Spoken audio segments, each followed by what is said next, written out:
አትፍረድ ትለኛለህ እንጂ አንተ የምትሞተው በፈረንጆች እጅ አለ። በሀገራችን ወሎ ውስጥ ሁለት ጓደኛማ ነበሩ። በልጅነት አብረው ዕልም ይቀሩ ነበር። አንደኛው ወልይ ሆነ ተባለና አገር ሁሉ እየጎረፈ ይዘይረው ነበር። ገበያ ይመስል ነበር ግቢው ማለት ነው። እስካሁን ድረስ ታሪኩ የታወቀ ነው። በኢትዮጵያ ውስጥ ሸውሴን ጅብሪል ከተባለ خلاص ነው የሚባለው። ትንቢ እንግዲህ የተናገሩት ሁሉ አይቀርም። ልክ ተቁርአን በላይ ነው እሱ ተናግሯል ከተባለ ማለት ነው። ሌላው ደግሞ ሸርዒይ ነው፣ ፈቂህ ነው፣ ዓሊም ነው፣ ሙአሊፍ ነው፣ ብዙ ኪታብ ጽፏል። ያ እስካሁን ስሙን አያውቀውም ያገሩ ሰው ማለት ነው። ግን ትልቁ ዓሊም ያ ነበረ ማለት ነው። ያኛው ሸውሴን ሐቢብ ይባላል። ስማቸውም ሁለቱም ሁሴን ነው እና ጓደኛ ናቸው። አብረው ነው ያደጉት። ይሄኛው ወልይ ሆንኳልና በወልይነቱ በጣም አገሩን ሁሉ አተራመሰው እስካሁን ድረስ ዝናው ይነገርለታል። ያኛው ደግሞ ዓሊም ነው፣ ያስቀራ ነበረ፣ ብዙ ኪታብ ጽፏል። ግን ከአላህ ፍቃድ አንድ ነገር ፍንክቻ አይልም።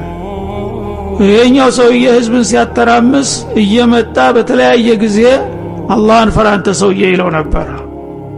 ሰው እንደ ገበያ ነው፣ አገር ሁሉ ነው፣ ለዚያራ እንኳን አይገኝም። እሱ ግን መጥቶ አንተ ሁሴን ጓደኛ አይደለም እንዴ አብረን አልነበርንም እንዴ ምን አዲስ ነገር መጣ? ሰይጣን ይሆናል እኮ ያሾከሾከ እንደዚህ የሚያስታስትህ ህዝቦችን እንድታወናብድ ሸይጣን እየተጠቀመብህ ነው። ተው አላህን ፈራ አንተ ሰውዬ፣ ይሄ ነገር ይቅርብህ፣ ዒባዳህን አድርግ፣ የምታውቀውን ዒልም አቅራ። ይሄ ምንድነው የሁሉ ግርግር?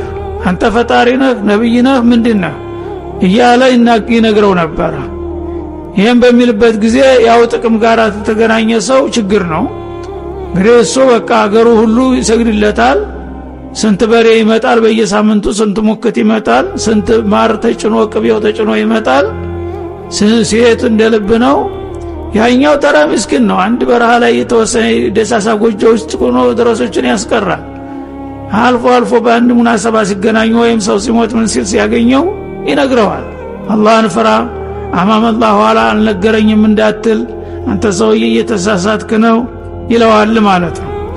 ኋላ እንግዲህ የፕሮግራም እያበላሸበት መጣ። ይሄ ሰውዬ በየቀኑ ተሳስቷል እያለ ሰው ፊት እያዋረደ ምን ይሻለኛል እያለ ይጨነቃል። እሱ ሄዷል፣ በቃ ዱንያ ወስደዋለች። ከዛ በኋላ እንግዲህ ወልይ ነኝ የሚባለውን ነገር ሰውን ተሽክል ያረግብን ነው የሚል ስጋት ገባውና እንዳውም እሱን ዛሬ ጉድ መስራት አለብኝ አለ። መጥቶ እንደለመደ አንተ ሰውዬ አላህን ፍራ እስተቂም ከማ ኡሚርት እያለ የአላህን ቁርአን እያነሳ ይነግረዋል፣ በሙሪዶቹ ፊት ማለት ነው። የዛ ጊዜ ምን አለ? አትፍረድ ትለኛለህ እንጂ አንተ የምትሞተው በፈረንጆች እጅ አለ። በህዝብ መካከል ኢጣሊያ ሊወር አገራችንን በተቃረበበት ዘመን ነበር መጥቷል እና ጦርነት እየተካሄደ ነው። አሁን ይሄ ሰውዬ ሰይጣን ያሾከሽከዋል ያለው የአካባቢውን ሁኔታ። አንተ ወልይ አይደለህም አትፍረድ እያልክ በየጊዜው ተወተውታለህ እንጂ ሌላው ቀርቶኔ አንተ እንዴት እንደምትሞት እነግርሃለሁ አለ። አየው አንተ በፈረንጅ እጅ ነው የምትሞተው ሲል ከት ብሎ ሳቀ ዓሊሙ። ያ ገቢ አለው ወላሂ እኔ ይሄን ካወኩኝ 40 ዓመት ያለ هذا شرف لي ሸሂድ ይሆናለሁ ማለት ነው። ያው ጌታ ተቀብሎኛል። አንተ ግን ሰይጣን ጋር ነው እየተጫወትክ ያለው። እኔ እችን እንኳን የራሴን ጉዳይ እኔ የምሞተው በካፊር እጅ ነው፣ ሸሂድ ሆኜ ነው የምሞተው ብዬ ለደረሶች እንድቀን አልተናገርኩም ማለት። ለምን? ይሄ አላህ ምስጢር ነው። አላህ ያናሳውቆኛል፣ ለምን እናገራለሁኝ? ይሄን ብናገር ወልይ ናቸው ተብሎ እንዳንተ ሊዘፈንልኝ ነው። አንተ ግን ይሄ ስልጣን መስሎ ይሄን ተናገርክ። ይሄ እንኳን ሳይቀራ ነው። እኔ የራሴን ጉዳይ እንኳን አልተናገርኩም። والله العظيم 40 ዓመት ይችን ታወቅኩኝ አለው።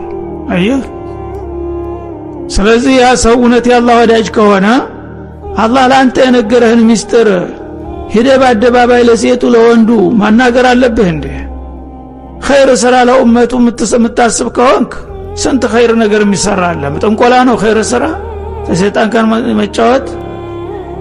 ስለዚህ ልክ እንደተባለው ያ ፈረንጅ ወረራ መጣ። ይሄኛው ሰውዬ ሸሂዱ ነው ሞተ። ያኛው ሴት ጋር እየዘፈነ ያው እድሜውን ፈጅቶ ሄደ። ሁሉም ሄዱ አማም አላህ እንግዲህ ይገናኛሉ ማለት ነው።